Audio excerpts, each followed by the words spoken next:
Olá, meu nome é Júlia. Eu vim aqui para falar um pouquinho sobre os direitos autorais, cumprindo o requisito da especialização em formação docente do Instituto Federal do Espírito Santo, na disciplina de tecnologias digitais. Eu vou fechar o vídeo, nós vamos ficar somente com áudio e os slides por enquanto, tá bem?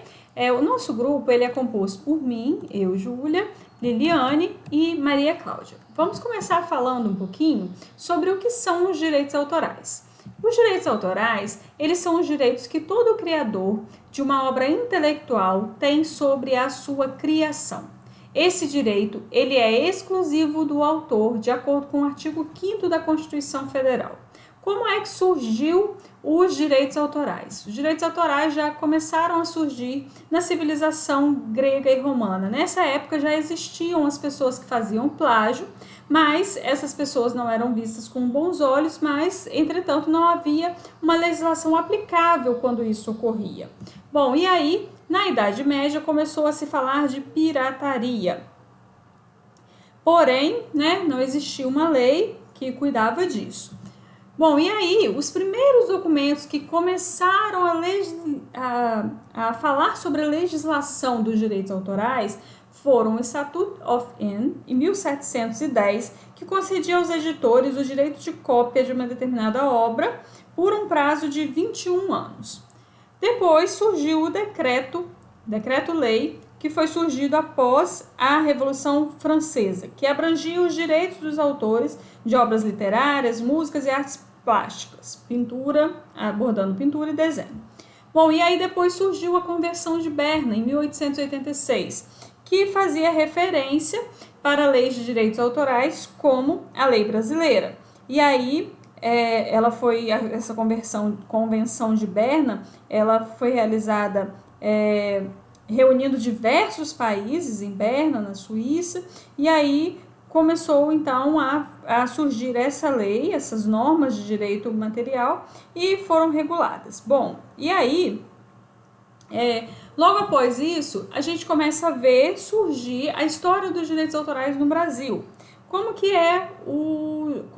surgiu os direitos autorais no Brasil? O Brasil começou, então, pelo Código Criminal de 1830, que já previa como crime a violação dos direitos autorais, mas a primeira lei brasileira que começou a tratar disso foi a Lei 496 de 1898, ou Lei de Medeiros e Albuquerque, que até esse período a obra intelectual ela não era respeitada. Havia até relatos de pessoas que reproduziam as obras para ajudar a divulgar, já que a obra considerava-se ser uma obra boa.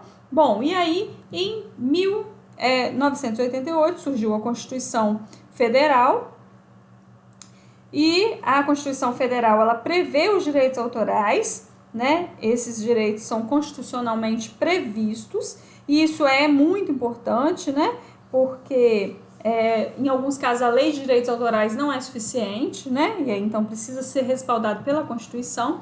Atualmente existe a Lei 9.610, de 19 de fevereiro de 1998, que é a Lei de Direitos Autorais. Bom, e aí, quais são os sistemas de estrutura dos direitos autorais? Existem dois sistemas de estrutura dos direitos autorais. O droit d'auteur, sistema francês ou continental, que prevê a possibilidade de reprodução de cópias, e esse é o principal direito a ser protegido, a reprodução de cópias, utilizado no Brasil como referência dos direitos autorais, e a copyright, sistema anglo-americano, que abrange o cuidado com a criatividade da obra copiada e os direitos morais do autor, certo? Bom, e aí o sistema continental, ele também abrange a criatividade da obra, eu já falei, a criatividade da obra e os direitos morais do autor. Bom, com o surgimento da internet, e aí o uso das tecnologias pela grande maioria da população, o que pode ser observado? Que os autores hoje, eles perdem o controle sobre isso. Por quê? Hoje existem muitas cópias de músicas, filmes, fotos e livros por download, Muitas pessoas fazem download dessas obras, o que contraria a lei dos direitos autorais, Para proteger esses direitos, alguns especialistas eles criam mecanismos, mas eles são contornados constantemente, né? As pessoas descobrem outros meios de fazer download e tudo mais. Bom, mas existe a lei de direitos autorais, né? E ela deve ser respeitada. A grande questão a ser analisada no caso dos direitos autorais é a busca pelo equilíbrio entre a defesa dos titulares dos direitos e o acesso da sociedade ao conhecimento. Bom, então, era isso que eu tinha para falar sobre os direitos autorais. Muito obrigada pela atenção de vocês. Um abraço.